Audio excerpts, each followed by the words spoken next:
वळूयात पुढील बातमीकडे। मुंबईच्या महापौर पदाबाबतची चर्चा दिल्लीत सुरू आहे। राहुल शेवाळे आणि अमित साटम यांच्यात बैठक झाली आहे। महापालिकेसंदर्भात प्राथमिक चर्चा या बैठकीत झाल्याची माहिती समोर येते। महापौर पदाबाबत चर्चा झाल्याची माहिती समोर येते। अधिक माहिती घेऊयात आमचे प्रतिनिधी शुभम उमाळे यांच्याकडून। शुभम, काय अधिक माहिती येते या बैठकीसंदर्भात? नेमकी काय चर्चा झाली आहे?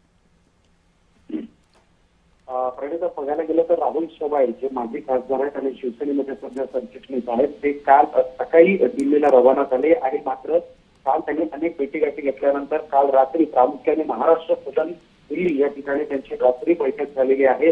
मुंबईचे अध्यक्ष ज्यांच्या नेतृत्वात भारतीय जनता पक्षाच्या इतक्या मोठ्या संख्येने सीट निवडून आलेले आहेत, त्यांच्या दोघांमध्ये काल बैठक झालेली आहे आणि या बैठकीमध्ये प्रामुख्याने ज्या पद्धतीने उद्या किंवा परवा विजय उत्सव करत कोकण भवनला सगळे नगरसेवक घेऊन जाणार आहेत महायुतीचे, त्यावर चर्चा झालेली आहे। महापौर पदाबाबत चर्चा झाली आहे। स्थायी समिती ही समिती कशी गठीत करायची याबद्दल चर्चा झाली आहे। आणि इतकंच नव्हे तर मग गटनेतेपदी कोणाचा चेहरा असणार आहे, कोणाची निवड पक्षाने केलेली आहे दोन्ही पक्षांकडून, याबद्दल देखील चर्चा झाल्याची आपल्याला विश्वसनीय सूत्रांकडून माहिती मिळत आहे।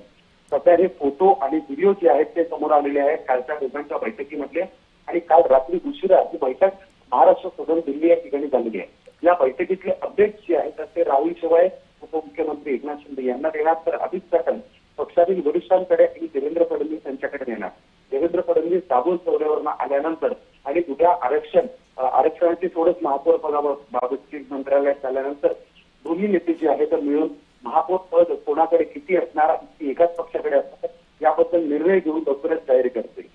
अगदी शुभम, आतापर्यंत जी चर्चा झालेली आहे त्यानुसार दोन्ही पक्ष महापौर कुणाचा होणार या प्रश्नावर त्यांचं उत्तर आलेलं आहे का, आणि ते सकारात्मक आहे का? कारण काही दिवसांच्या आधी आपण जर पाहिलं तर शिंदे गटाकडून, शिवसेनेकडून आपला महापौर व्हावा या संदर्भात दबाव तंत्र वापरलं जात आहे अशी चर्चा होत होती। अर्थातच प्रणिता, शिवसेने आपली भूमिका बदलण्याबद्दल अजून कोणीही वक्तव्य केलेलं नाहीये। त्यामुळे शिवसेना अजून देखील ठाम आहे आणि शिवसेनेला अजून देखील महापौर पद हे 2.5 वर्षांसाठी हवं आहे।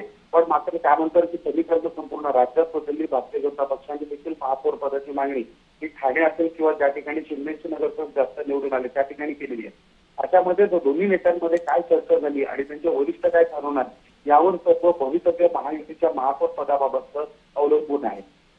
जी शुभम, धन्यवाद या सविस्तर माहितीसाठी।